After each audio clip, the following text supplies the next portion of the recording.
If you have a coolant leak on one of these Audi Volkswagen 2.0T engines, it can be a few different things. In this case, this is a pretty common leak on these particular engines, and it's the rear coolant flange. And a lot of these seals, like the one right here, and the one in the heater core lines can go bad. And they're a bit of a pain sometimes to get to, and I'll show you how to put everything back together in reverse order. Sometimes it's a little bit easier to understand where everything is whenever I'm putting it in reverse order. The coolant flange mounts on the back of the engine head right here, and this is where all the coolant flows through, and it's not an easy thing to get to, but there's a few things you need to remove, like the vacuum pump, which comes off right here, and that frees up enough room that you're able to get a ratchet back here and actually work. Two really important things you need to know whenever you're reassembling everything is you need to re-lubricate and grease all of the seals. But it's really important that you use something that's safe with rubber. All these rubber seals, you can't use any oil-based greases. This is a silicone lubricant, and that's completely safe with rubber and plastic. The whole reason why these seals failed in the first place was because oil got onto them and they swelled. So it's really important that you use silicone grease so that they don't swell and have the same problem. Just put a little bit on the O-ring and work it around. So we'll put that O-ring on here and we'll install it into the new flange. Just press fits in. And a plastic clip fits over it and locks everything in place. I'll also lubricate the seal right on the back of the flange as well. I'll make sure to clean everything off where that mount is. I don't want any residual oil there where the seal's gonna be sitting. Just make sure everything's real clean. Now, if there's any hoses that are worth cutting to get them off, it's gonna be these heater core hoses. There's two of them right here. It's a lot easier if you remove the battery, so you can have a whole lot more room there. These are connected straight to the heater core, and you wanna be real careful with them. That's why I cut these off, just so you can be a whole lot more gentle with the ends of these tubes. If you were to break these, you'd have to completely replace the heater core, and that is a huge job. You have to tear the whole interior apart to get to it. So it's better just to take the safe route, get new heater core hoses anyway, because this is actually where one of our main leaks was coming from, and they're pretty inexpensive.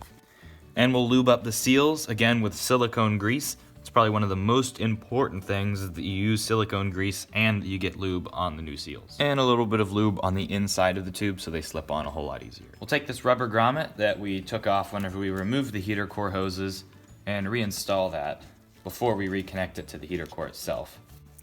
Right down there is where the heater hoses go through, so it's kind of a trick to thread them through. You might even need to pull one of them out of the grommet to put it back in. And just pull those hoses through the firewall. It's a lot easier to do it one at a time, so I took this one out of the grommet. Now I'll put it in separately and then thread the top back through.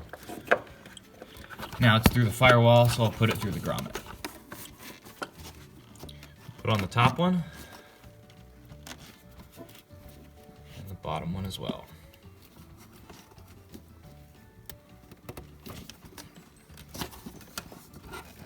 Make sure you install the clamps before you slide it onto the heater core. Slide it on.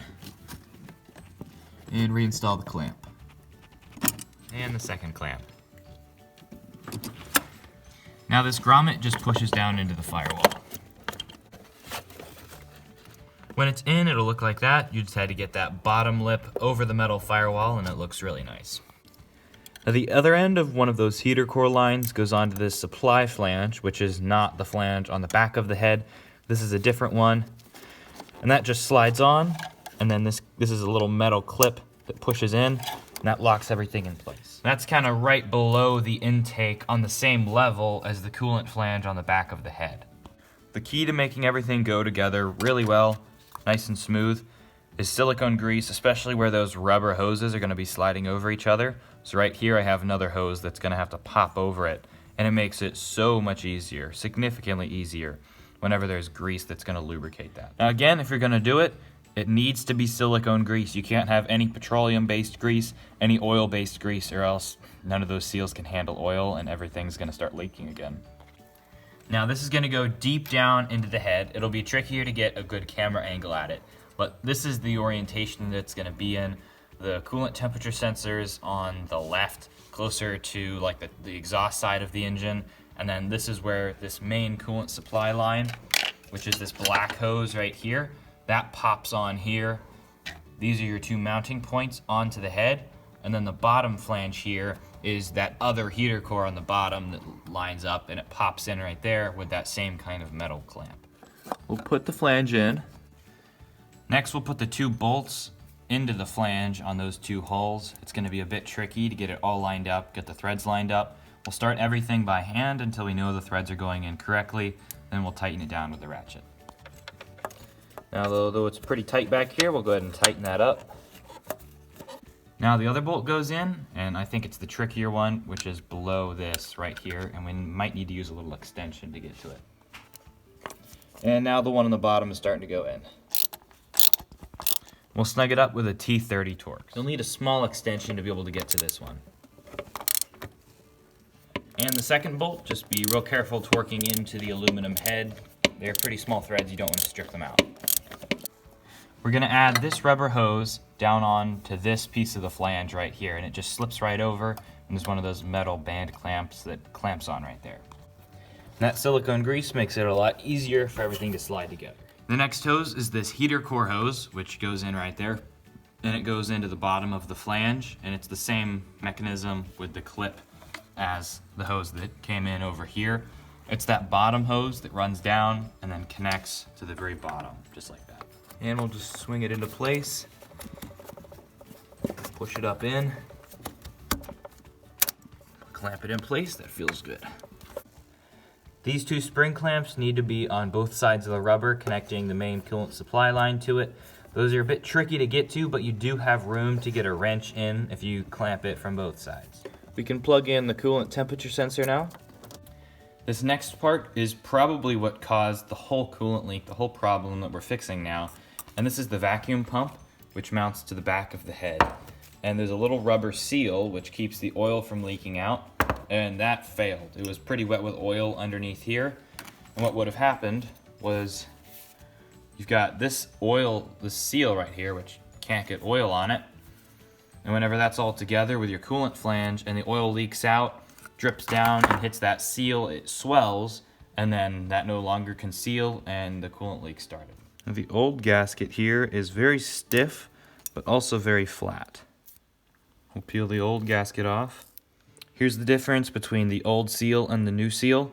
The new seal that we got was also Audi genuine. It's about $10 for the O-ring seal, which is expensive for the O-ring, but a pretty cheap fix overall. So we'll put the new seal on. Just be careful. Don't get it caught on any sharp corners. Now this seal is different. This is a seal made for holding oil back. So actually we're gonna lubricate this seal with engine oil. It's similar to the seal, like whenever you're changing your oil filter, you always pre-lubricate it so that it seals correctly. We're gonna do the same thing on this seal. This hooks directly up to the valve cover and it holds the oil from leaking. So we're gonna use fresh engine oil. Now getting this on can be a little tricky because this piece right here spins back and forth. Now I've tried not to move it, but if this is a little bit of an orientation off, it's not gonna slip into the slot that this is gonna slide into. So if you can, don't move it very much whenever you first pull it off. But whenever you go to put it back in place, this might have moved a little bit, so you might need to move it, try it, move it, try it, and keep playing with it. You can see the slot that needs to slide into. We'll put this in place. That snapped in pretty easily. We can go ahead and put the 3 mounting bolts in. The 1 bolt on the bottom holds up the ground bracket. This metal bracket right here, it has the ground wires hooking up to it right there. There's this mounting hole right here, which goes down under here, and one of the bolts that goes through, it goes right through that bracket as well, and that holds it in place. The 3 bolts that hold on the vacuum pump are T30 Torx. The biggest one here with the big head, that one holds on the bracket on the bottom of the vacuum pump, and then the 2 other holes are held on with those. I'll put the bolt through the metal bracket first, then up onto the vacuum pump. Now it's really tight where you're putting in those bracket bolts, and something like this. This is a 1/4-inch ratchet with a swivel head and a little bit of a smaller Torx bit. It's still a T30, but you can see it's almost 1/2 inch shorter, and that makes it fit a lot easier than just the normal 3/8 drive with the T30. And you might need something a bit smaller to be able to get in there. And we'll start to snug up the bolts. I'll put in the other 2 bolts on the top. There's one right here and one right here. And we'll snug them up. We'll put everything else together, which is basically all the wiring harnesses, all the plugs that I took off, some of the PCV systems. Hook everything back up, we'll turn it on and check for leaks.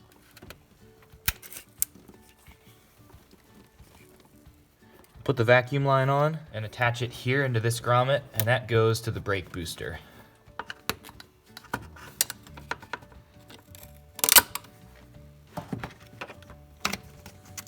All the coil packs.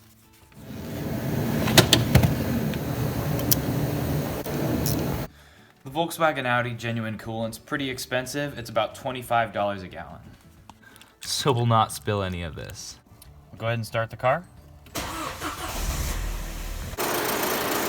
Let the car run for a while and keep checking for leaks back behind there.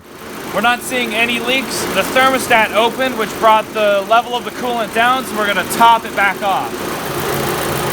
Temperature's looking great. We'll take it for a drive. All the leaks are fixed. We got everything put back together, buttoned up. We can go ahead and reinstall the graphics, and we're good to go.